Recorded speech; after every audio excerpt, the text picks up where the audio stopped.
son trône, apportons la couronne. Il l'a conquise sur la croix. Il est le roi des rois. Éveille-toi, mon âme, bénis, adore, acclame, avec tous les anges du ciel, Jésus Emmanuel.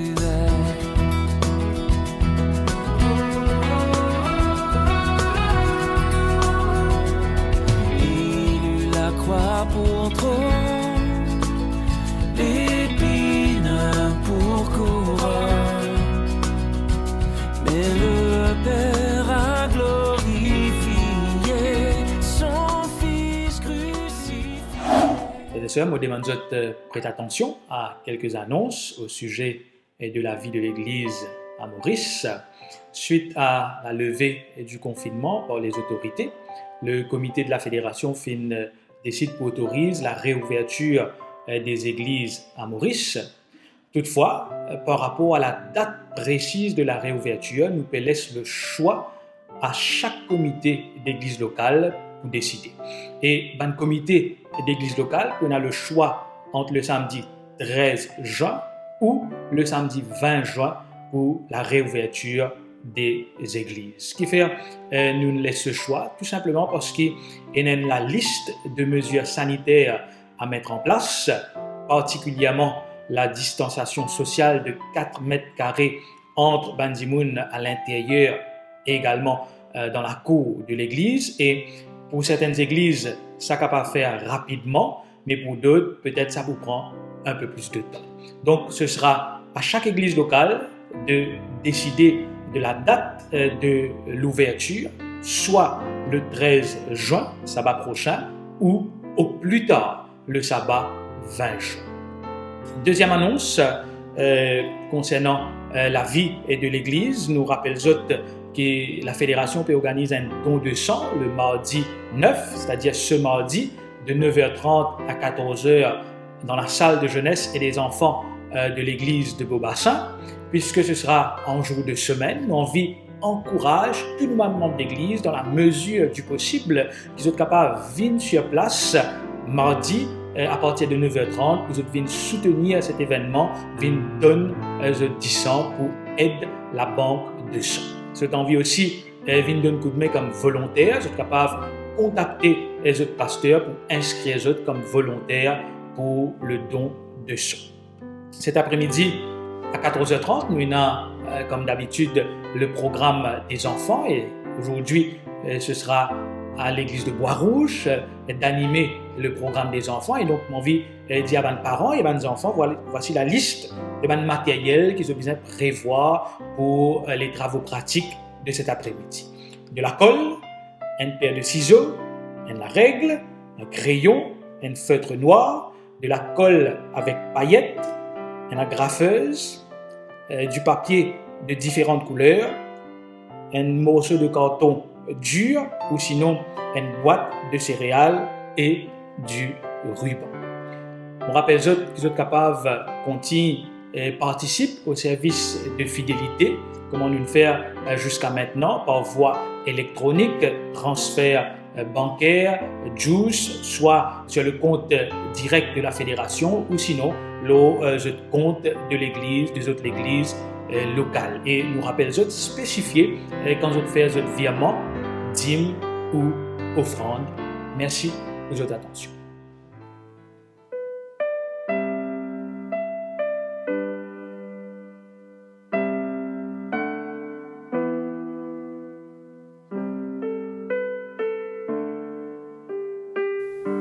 Chers frères et sœurs, bonjour et bon sabbat. Quelle joie, quel privilège encore de nous retrouver en ce sabbat matin. Louons le Seigneur pour ce qu'il a fait, louons le Seigneur pour ses bienfaits, louons le Seigneur pour sa grâce. Depuis la semaine dernière, nous sommes en période de déconfinement. Pour plusieurs d'entre vous, ça a été un moment de joie et de bonheur, mais nous voulons être reconnaissants aussi envers ce Dieu, car il nous a richement bénis et surtout, il nous a protégés contre ce virus. Alors que nous sommes là pour adorer, j'aimerais prendre avec vous cette prière qu'Anne va faire alors qu'elle a reçu une grâce, une bénédiction de Dieu. Lisons ensemble dans 1 Samuel, le chapitre 2, et les versets 1 à 2, où la Bible nous dit « Anne pria et dit « Mon cœur se réjouit en l'Éternel, ma force a été relevée par l'Éternel, ma bouche s'est ouverte contre mes ennemis, car je me réjouis de ton secours. Nul n'est saint comme l'Éternel, il n'y a point d'autre Dieu que toi, il n'y a point de rocher comme notre Dieu. » Je louerai l'Éternel de tout mon cœur. Je louerai l'Éternel de toute mon âme.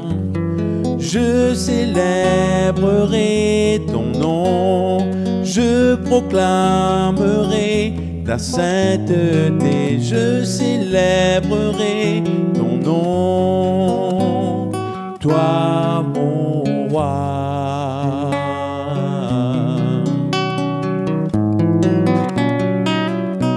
Pour ton amour, ta bienveillance, je t'aimerai, mon bien-aimé, source de vie, Dieu infini, je cesserai de te louer.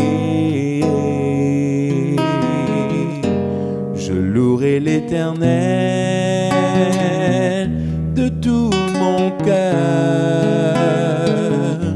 Je louerai l'Éternel de toute mon âme. Je célébrerai ton nom, je proclamerai ta sainteté, je célébrerai ton nom, toi mon roi.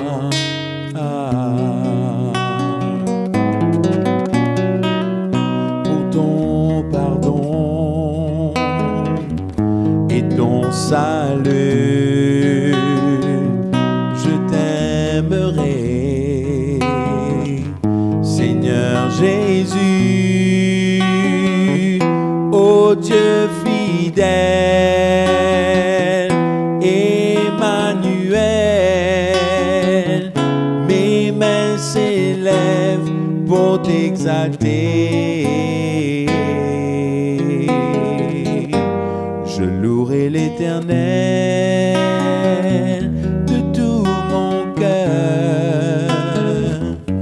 Je louerai l'Éternel de toute mon âme. Je célébrerai ton nom, je proclamerai ta sainteté, je célébrerai ton nom, toi mon roi. Je célébrerai ton nom, je proclamerai ta sainteté, je célébrerai ton nom, toi mon roi.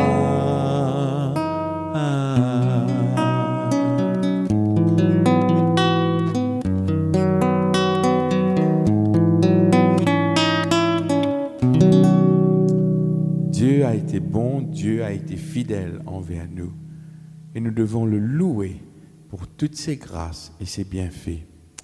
Chers amis, c'est vrai que pendant cette période de confinement et cette période de déconfinement aussi, nous devons nous rappeler que Dieu nous a beaucoup parlé à travers les messages que nous avons reçus, à travers nos méditations personnelles, à travers tout ce que Dieu a pu mettre à notre disposition pour que nous puissions entendre sa parole. Mais nous ne devons pas oublier que nous avons pris aussi des engagements. Et parmi les engagements, nous avons pris cet engagement de marcher fidèlement avec Dieu et de lui demander pardon pour tout ce qu'il a fait. Dans le psaume 25, au verset 4 et 7, David nous dit « Éternel, fais-moi connaître tes voies, enseigne-moi tes sentiers, conduis-moi dans ta vérité et instruis-moi. Car tu es le Dieu de mon salut, tu es toujours mon espérance. Éternel, souviens-toi de ta miséricorde et de ta bonté, car elles sont éternelles. Ne te souviens pas des fautes de ma jeunesse, ni de mes transgressions. Souviens-toi de moi selon ta miséricorde, à cause de ta bonté, ô Éternel. » Dieu a été bon envers nous. Et nous devons prendre cet engagement. Alors que nous allons chanter ce chant, pardon, pour ces regards que l'on détourne, devant le mal qui t'a cloué, pour ce péché que l'on retourne, malgré le sang qui a coulé, pardonne-nous. Je vous invite maintenant à faire une prière de confession pour demander pardon pour tout le mal que nous avons pu commettre, pour tout le mal que nous avons pu dire, pour tout le mal que nous avons pu penser. Mais grâce soit rendue à Dieu de ce que dans sa miséricorde, il nous donne sa grâce.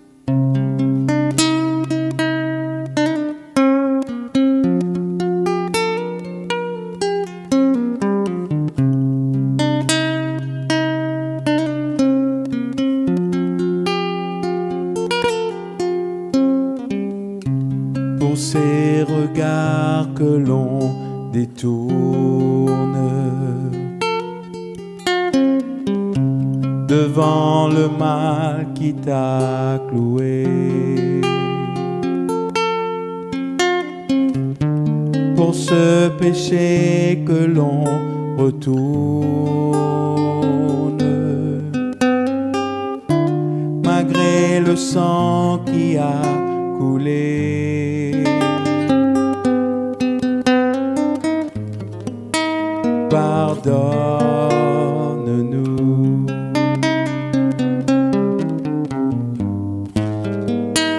Pardonne-nous.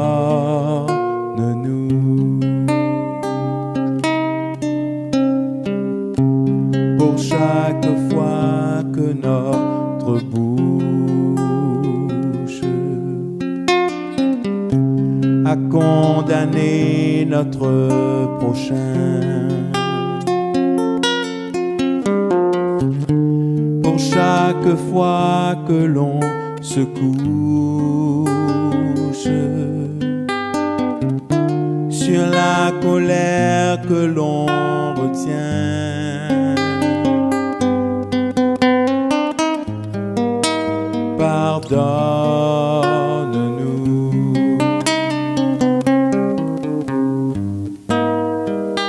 Pardonne-nous.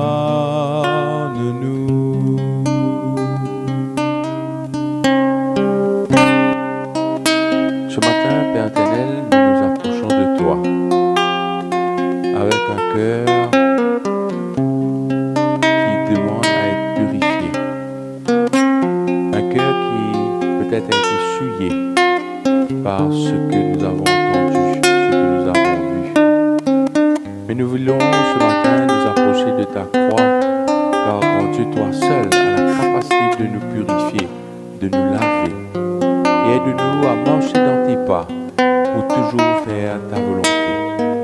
Que nous puissions recevoir la paix venir de toi et que, grand Dieu, nous puissions toujours venir auprès de toi. Merci de nous faire cette grâce. Amen. Pour la violence et pour la haine, et pour le droit que l'on méprise, la vérité que l'on enchaîne,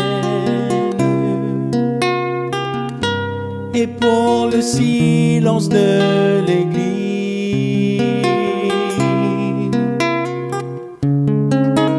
Pardonne-nous.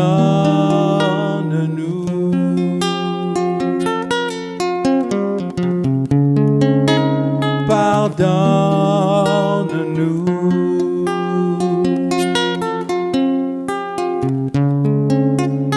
Pardonne-nous.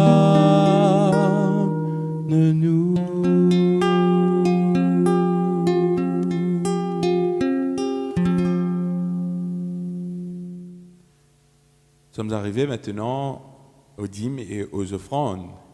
Je tiens à remercier tous ceux qui ont été fidèles, même pendant la période de confinement, qui ont trouvé le moyen nécessaire de remettre à Dieu leurs dîmes et aussi leurs offrandes.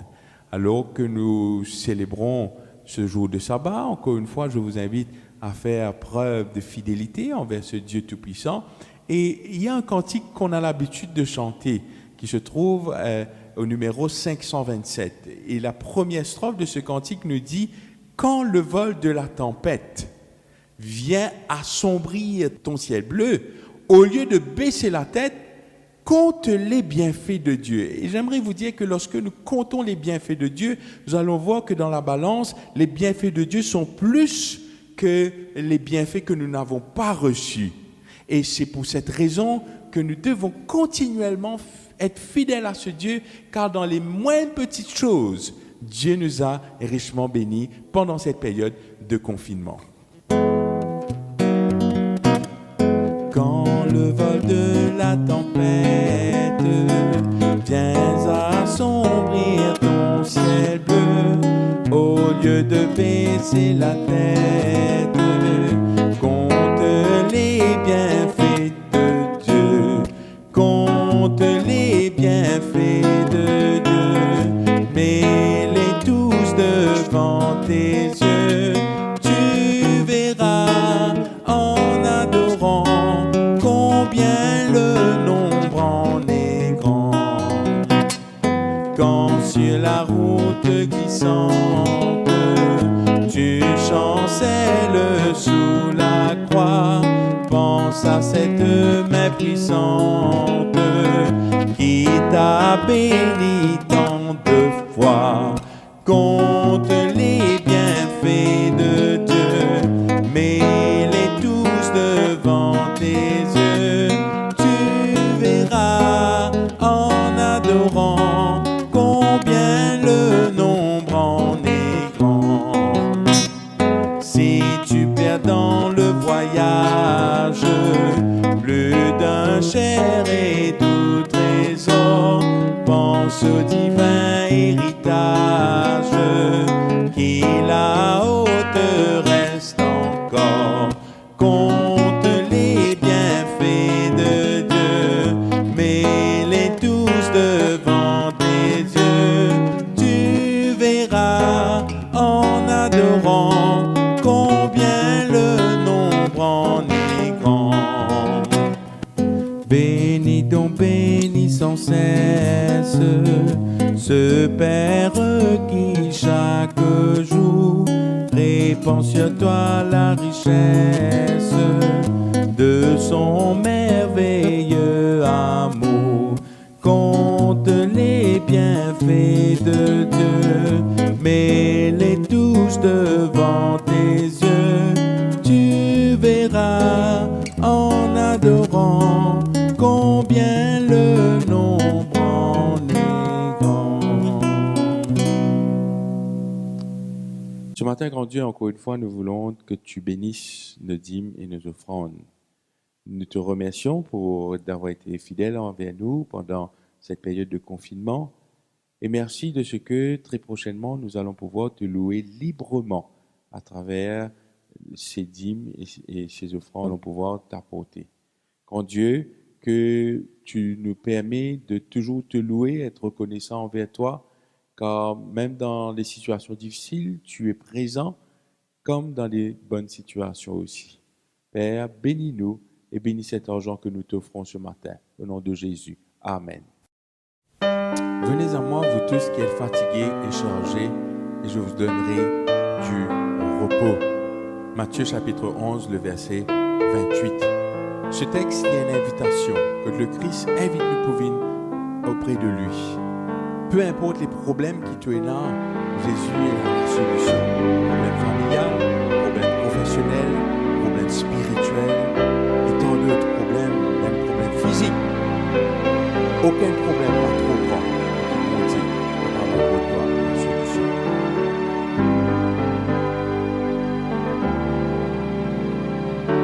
Aucun problème pas trop grand pour saisir trouve solution.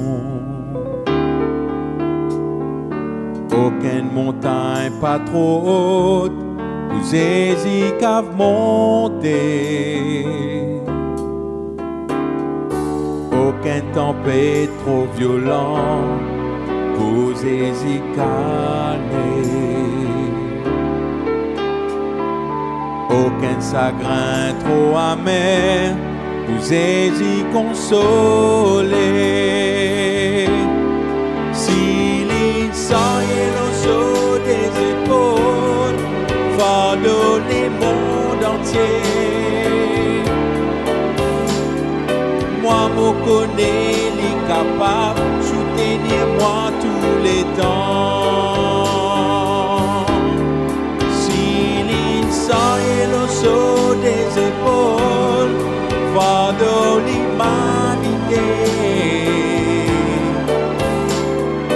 Moi, me connais qu'ils amènent, ni pas pour l'espoir tomber. Saisis, dire-toi qui souffert, vini à Zodi, et mot pour de toi la paix.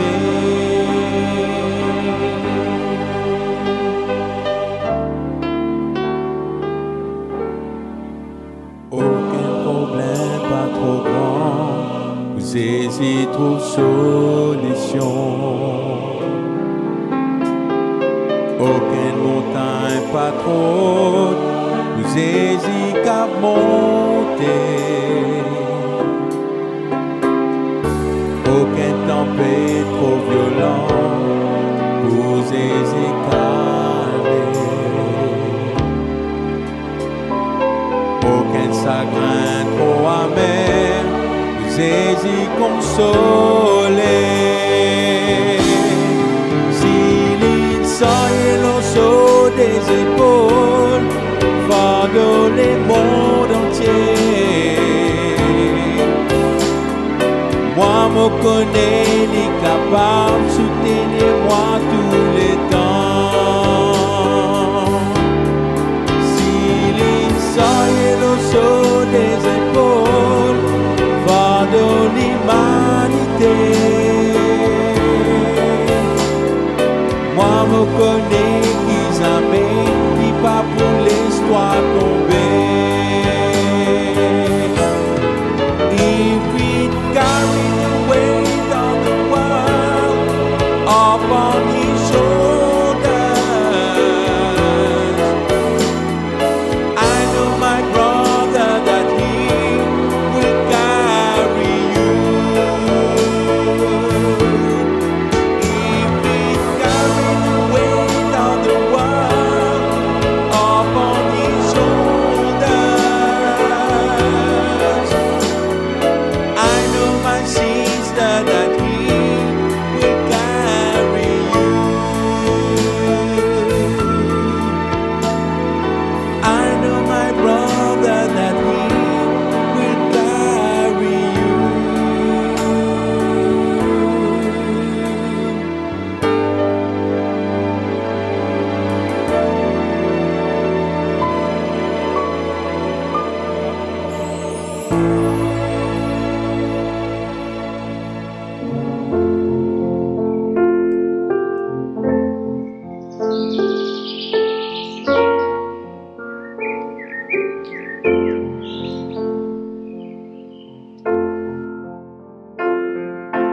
Nicole et moi, nous disons bonjour aux familles de toute l'île Maurice.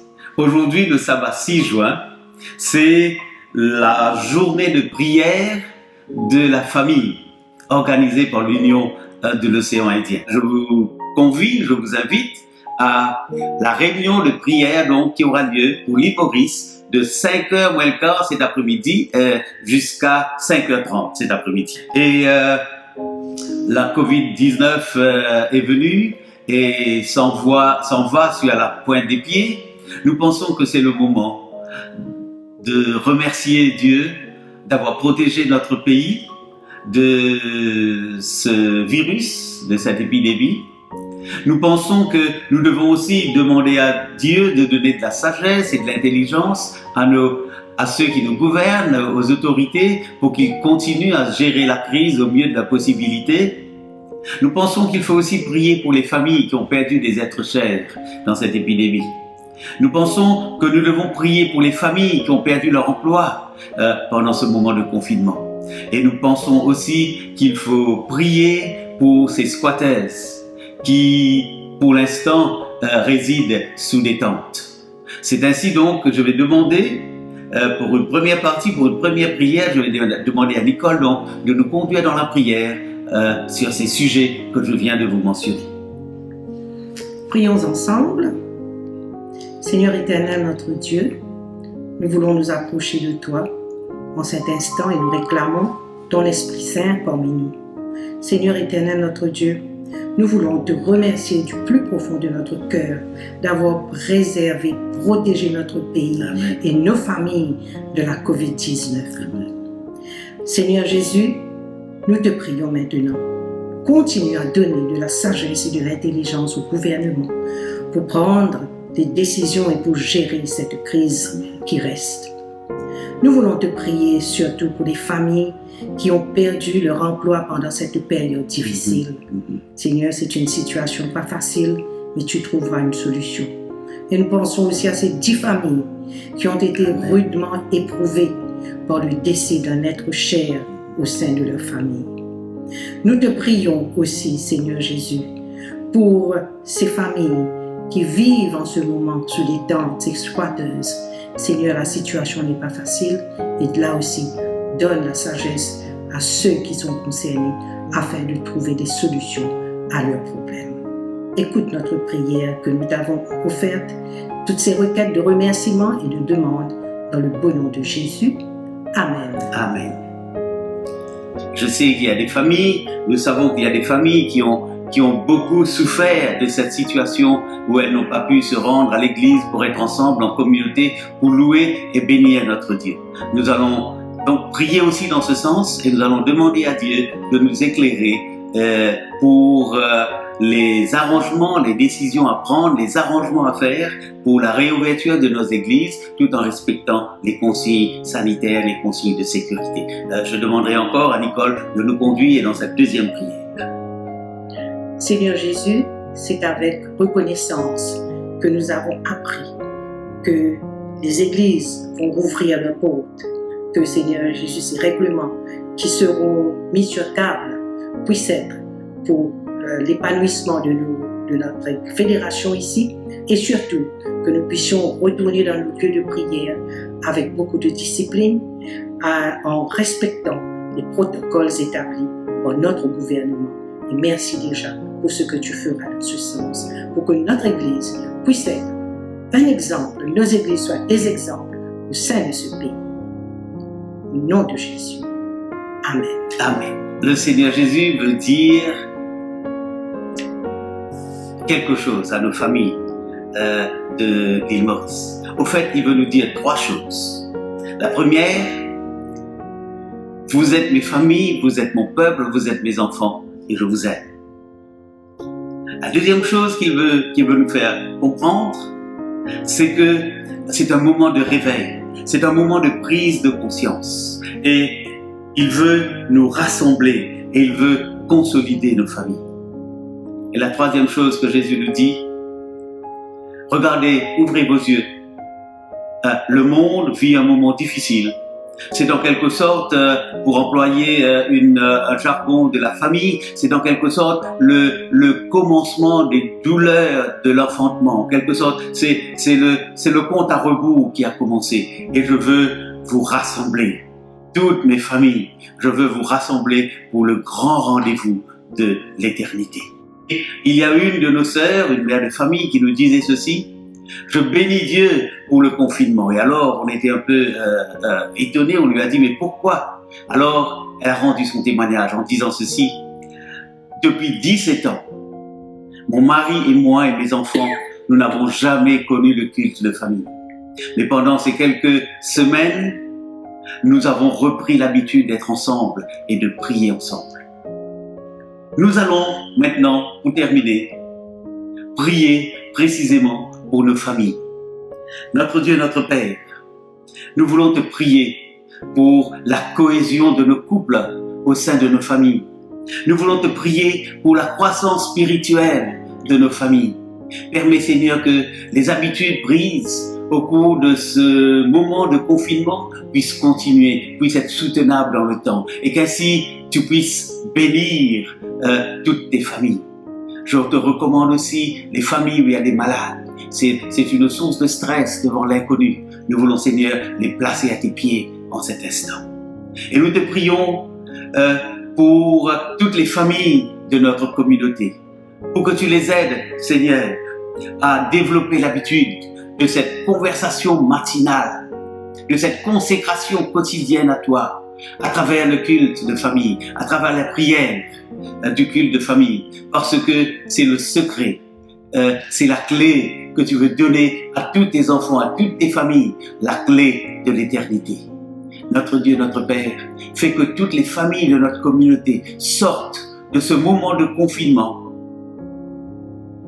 rassemblées, consolidées, plus promptes à t'aimer, et prenant la résolution devant ta face en cet instant à faire de leur foyer, de leur famille, ce lieu de rendez-vous, ce lieu de prière. Et alors, tu les béniras, tu nous béniras au-delà de toute mesure, jusqu'au jour où tu reviendras nous prendre pour nous transporter dans ton ciel pour l'éternité. C'est la prière que Nicole et moi, au nom de toutes les églises de ta communauté, c'est la prière que nous voulons te présenter dans le beau, l'unique et le puissant nom de Jésus, notre Sauveur. Amen. Amen. Maintenant, vous aurez l'occasion d'écouter un morceau de musique qui vous sera présenté par les jeunes de Félix. Après quoi, ce sera le service, le sermon et la continuation de service de notre sabbat matin. Nous vous souhaitons à tous une merveilleuse journée de sabbat.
Qu'en prouvera-t-il?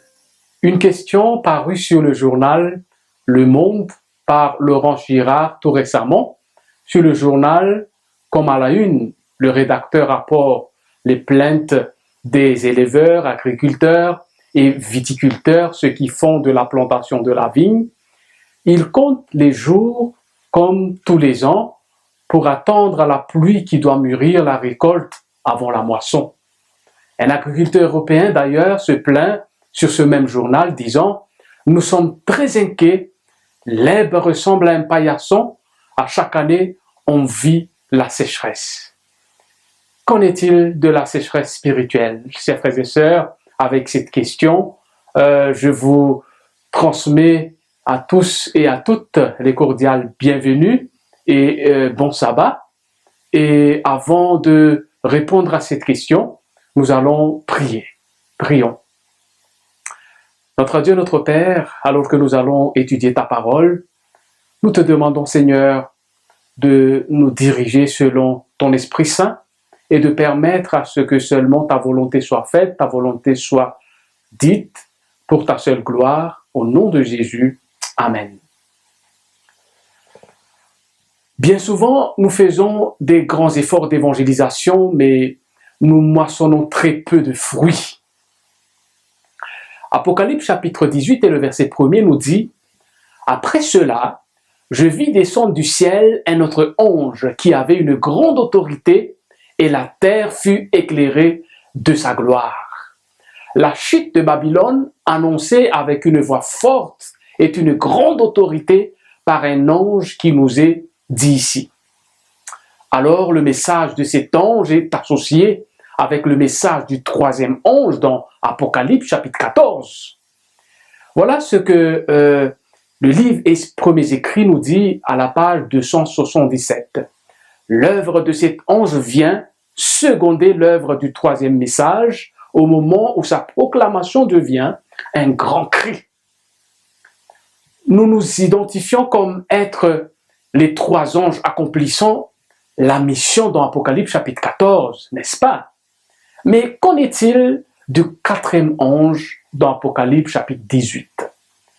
Dans Jean chapitre 7, le verset 38, je vous invite de voir avec moi, Jean chapitre 7, le verset 38, « Celui qui croit en moi, des fleuves d'eau vive couleront de son sein, comme dit l'Écriture. » Chers frères et sœurs, Jésus a dit cela en promettant le Saint-Esprit aux disciples.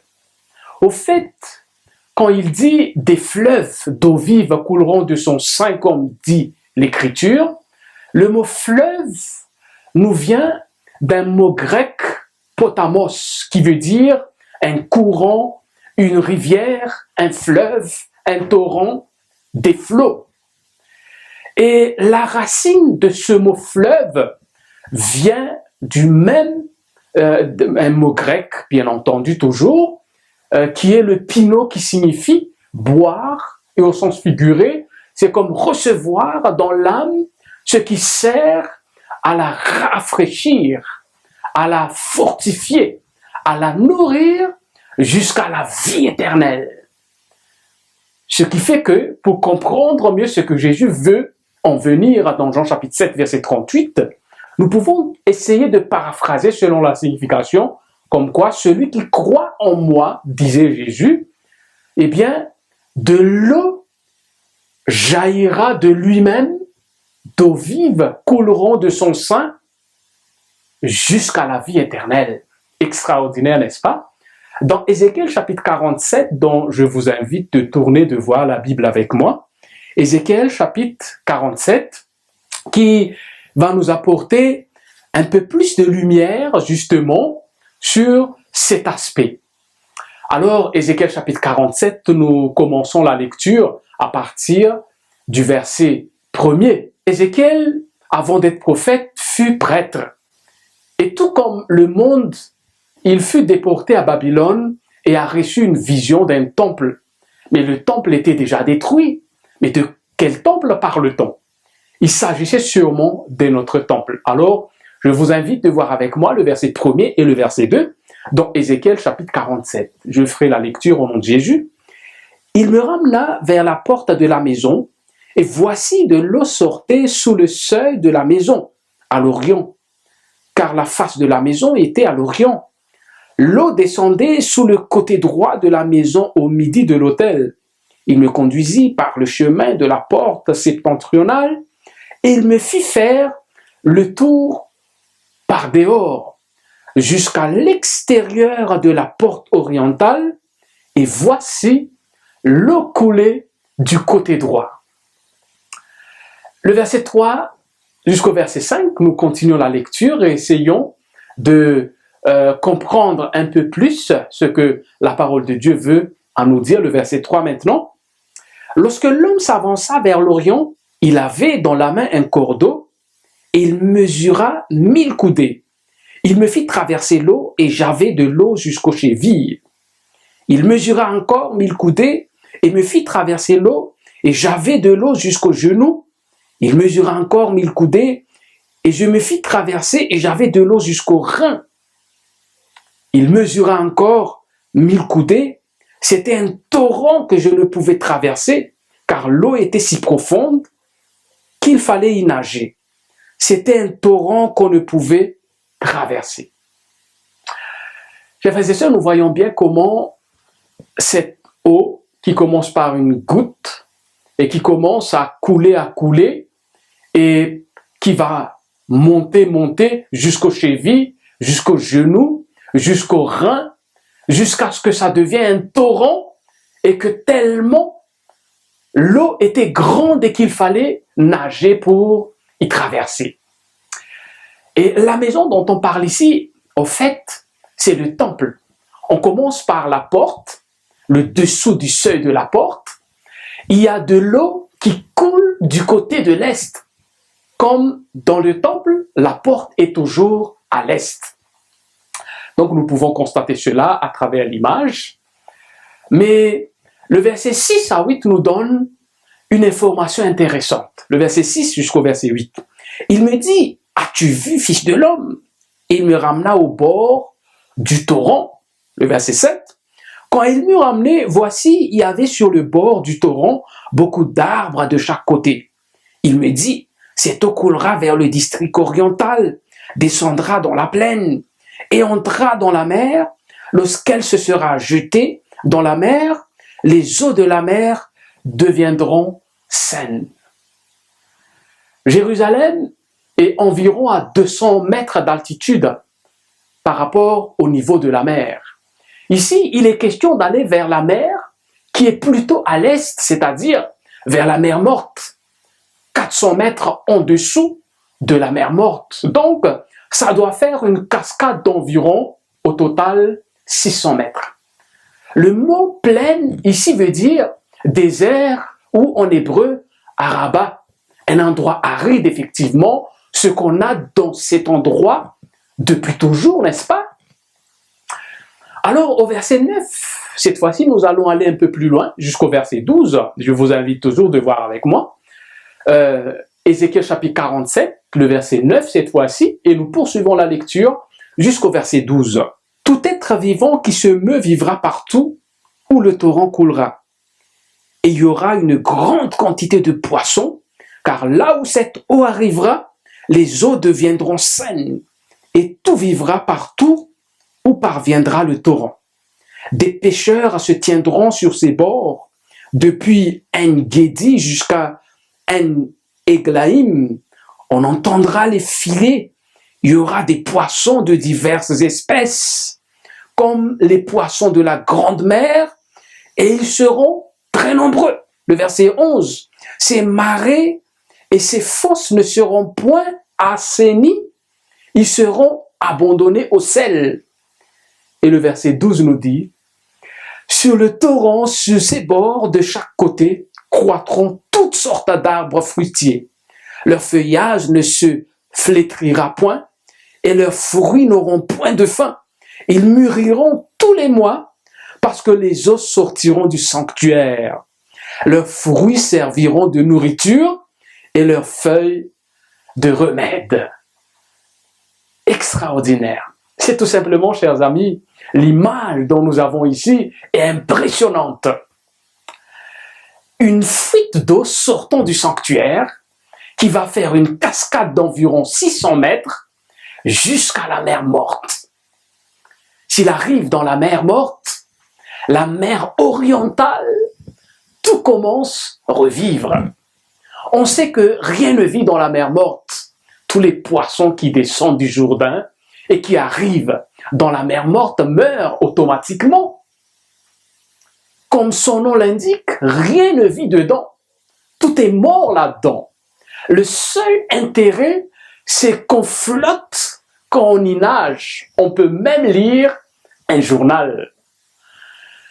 Dans le verset 12, comme nous avons lu, il y a une indication que quelques marécages dans un coin ne seront pas assainis par cette eau qui sort du sanctuaire.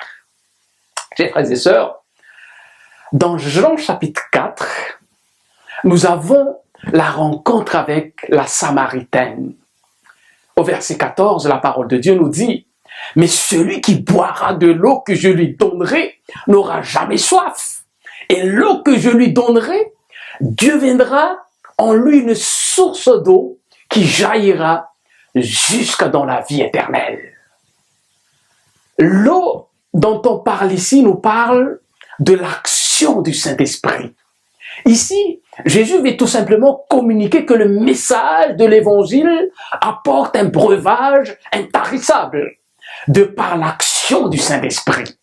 On comprend encore mieux avec l'interview que Jésus avait avec Nicodème juste avant ce récit. Revenons au verset 1er. Dans le chapitre 47 du livre d'Ézéchiel, il me ramena vers la porte de la maison. Et voici de l'eau sortirait sous le seuil de la maison à l'orient, car la face de la maison était à l'orient. L'eau descendait sous le côté droit de la maison au midi, c'est-à-dire vers le sud de l'autel. Cette eau va passer à côté, c'est-à-dire dans la direction du sud de l'autel du sacrifice, pour dire qu'elle passe juste à côté du sacrifice pour prendre le message de l'autel et de porter plus loin et va déborder complètement hors du contrôle humain. Chers frères et sœurs, le Saint-Esprit nous utilise, mais ce n'est pas à nous d'utiliser le Saint-Esprit. Ça nous fait rappeler dans Joël chapitre 2, le verset 23, le verset 28, le verset 32, la première partie, la parole de Dieu nous dit « Et vous, enfants de Sion, soyez dans l'allégresse et réjouissez-vous en l'Éternel, votre Dieu, car il vous donnera la pluie en son temps. Il vous enverra la pluie de la première et de l'arrière-saison comme autrefois. Après cela, je répandrai mon esprit sur toute chair. Vos fils et vos filles prophétiseront, vos vieillards auront des songes et vos jeunes gens des visions. Alors, quiconque invoquera le nom de l'Éternel sera sauvé. » La pluie de la première saison, chers amis, fait référence à la Pentecôte, à l'époque des apôtres, d'où 3000 âmes furent baptisées d'un seul coup. Et par la suite, 5000, jusqu'à une croissance exponentielle qui s'est répandue dans le monde entier. À notre époque, il est question de la pluie de l'arrière-saison. c'est l'Esprit de Dieu qui apporte le message de Jésus à grande échelle et qui va donner la vie et partout où il passe. Ézéchiel nous rappelle de ce qui est dit dans Apocalypse chapitre 18 concernant le 4e ange qui avait une grande autorité et la terre fut éclairée de sa gloire. C'est la puissance du message du salut par la foi en Jésus. C'est Dieu qui achèvera l'œuvre et qui emploiera les instruments qu'il veut et qu'il choisira lui-même et qui seront à sa disposition, qui se seront mis à sa disposition, tellement que par eux, l'œuvre de Dieu soit faite. Sinon, on ne va jamais finir l'œuvre. Ça fait déjà 2000 ans qu'on en est. Chers frères et sœurs, ça nous rappelle l'histoire de Lot et Abraham. Lot a choisi la plaine. Abraham va aller vers le lieu le plus aride. Cela nous montre le jugement de Dieu à la fin du temps sur les méchants qui est irrémédiable, éternel et définitif. Où Dieu a mis la mer dessus, plus jamais reconstruit. La mer morte nous montre bien que la mort s'y installée. C'est une image que Dieu montre sa miséricorde envers l'humanité à travers ce fleuve qui coule du sanctuaire. Au verset 11, la vie va renaître partout où parcourra le torrent et des poissons vont pulluler partout. Dans Marc chapitre 1er, vous vous rappelez de la parole de Jésus? Marc chapitre 1er, au verset 17, la parole de Dieu nous dit, Jésus leur dit, suivez-moi et je vous ferai pécheurs d'hommes. Autrement dit, cette prophétie dans Ézéchiel chapitre 47 nous montre des poissons qui symbolisent des hommes à mener à Jésus. Une autre compréhension profonde nous ramène également à la création. Dans le livre de la Genèse, dans le 2e récit de la création, Genèse chapitre 2, le verset 10, on nous dit « Un fleuve sortait d'Éden pour arroser le jardin. Et de là, il se divisait en 4 bras. » Ce fleuve nous sort de l'Éden, le premier temple construit. On reconnaît que tout au début, un fleuve sortait déjà du sanctuaire d'Éden. Dans le dernier livre de la Bible, il s'agit de l'Apocalypse, Apocalypse chapitre 22, le verset 1er et 2, la parole de Dieu nous dit « Et il me montra un fleuve d'eau de la vie, limpide comme du cristal, qui sortait du trône de Dieu et de l'agneau. » Au milieu de la place de la ville et sur les 2 bords du fleuve, il y avait un arbre de vie, produisant 12 fois des fruits, rendant son fruit chaque mois, et dont les feuilles servaient à la guérison des nations. Ça nous fait reprendre ce qui est dit dans Ézéchiel chapitre 47, n'est-ce pas? Nous avons la ferme certitude que les 3 premiers 11 dans Apocalypse chapitre 14 représentent prophétiquement le mouvement dont nous menions en ce moment. Si nous pensons être ces anges d'Apocalypse chapitre 14, nous sommes aussi l'ange dans Apocalypse chapitre 18. Mais il faut absolument que quelque chose se passe dans notre vie, chers frères et sœurs. Peut-être nous nous disons, je serais un meilleur chrétien si mon conjoint serait croyant, si mon église serait de plus en plus accueillant, si mon pasteur était quand même plus spirituel et plus compétent. Peut-être nous nous disons, si mon environnement de travail n'est pas aussi mondain, si je ne me trouve constamment dans un environnement conformant à l'attente de la parole de Dieu, si je ne pouvais pas dans un pays où les autres étaient déjà tous des croyants, mais est-ce vraiment le cas? Mais est-ce vraiment le cas? Ce n'est plus le moment d'attendre qu'il se passe quelque chose autour de nous avant d'agir. Mais c'est le moment qu'on doit faire quelque chose, chers frères et sœurs. La question doit être posée, est-ce que j'ai grandi depuis ces 20, 30, 40 ans que j'ai pris mon baptême?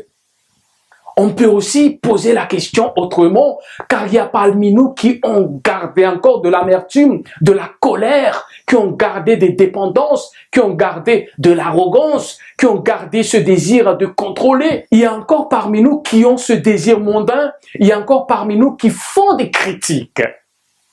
Nous devons admettre cela, comme je les trouve également de temps en temps en moi.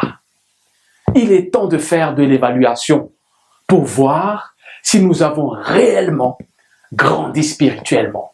Une question édifiante dont je dois poser à moi-même, c'est: suis-je une source de vie pour ceux qui m'entourent?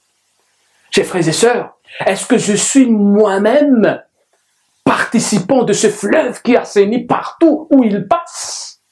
Est-ce que je fais partie de la solution ou est-ce que, réflexion faite, je suis le problème?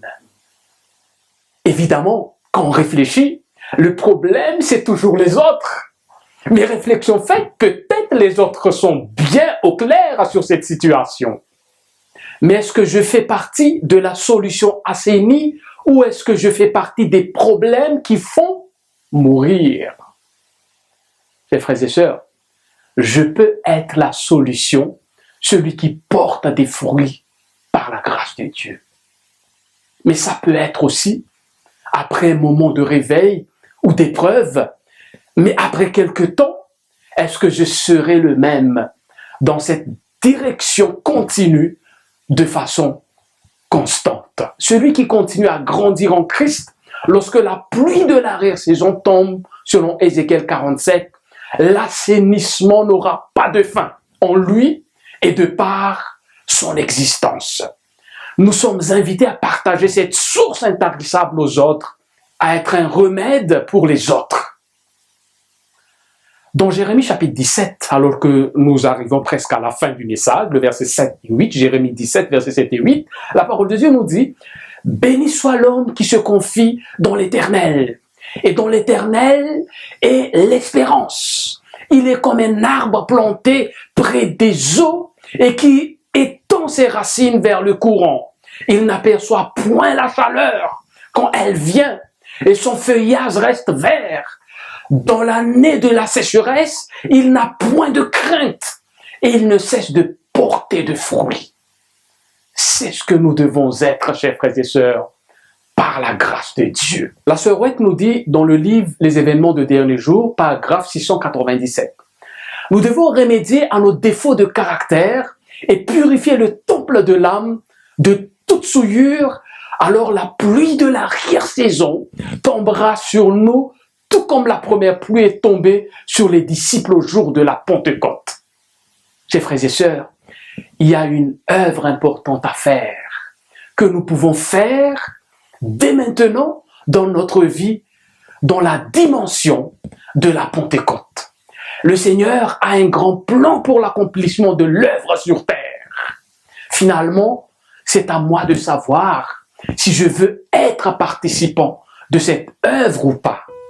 Il y a une œuvre importante à faire, que nous pouvons faire dès maintenant et dans notre vie, dans la dimension de la Pentecôte. Le Seigneur a un grand plan pour l'accomplissement de l'œuvre sur terre. Sortir de la sécheresse spirituelle. Finalement, c'est à moi de savoir si je veux être participant de cette œuvre ou pas. Notre décision de participer ou pas ne peut pas attendre à l'effusion du Saint-Esprit. La raison en est que je ne le verrai pas tomber, à moins qu'aujourd'hui, je suis déjà animé par le même esprit qui sort du sanctuaire, du trône de Dieu. Et alors que cela va s'étendre jusqu'à moi, c'est à mon tour maintenant de poursuivre la mission jusqu'à une dimension étendue, sans limite, par la grâce de Dieu. C'est à mon tour maintenant de poursuivre la mission jusqu'à une dimension d'étendue sans limite. Alors, ne demandez pas quand pleuvra-t-il.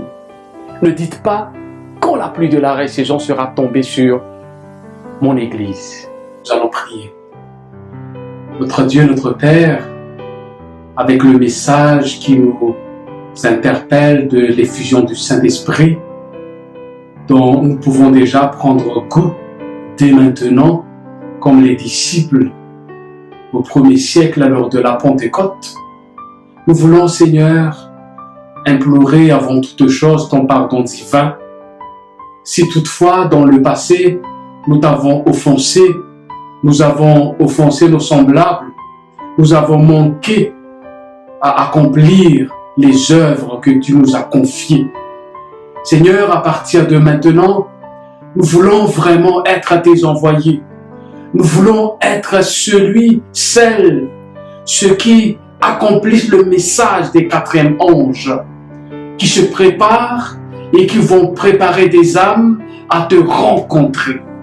Seigneur, aide-nous malgré les circonstances autour de nous, à ne pas surtout nous concentrer sur ce monde, à ne pas nous accrocher sur des choses éphémères, à des choses futiles, mais surtout, Seigneur, à ne pas passer du temps dans des choses secondaires. Bénis tout l'ensemble de ton Église, les dirigeants, les responsables, et aussi chaque foyer respectif, afin que nous puissions, Seigneur, accomplir cette mission, être remplis de ton Esprit Saint. Bénis ton enfant qui suit cette prédication, afin qu'il puisse répondre favorablement à ton appel, de se soumettre entièrement à la direction du Saint-Esprit. Aide-nous à pouvoir avoir plus de confiance en toi, et qu'à partir de maintenant, que ton Église puisse, Seigneur, se réveiller, parce que nous avons une mission à accomplir. Par le nom puissant de Jésus-Christ, nous t'en prions. Amen.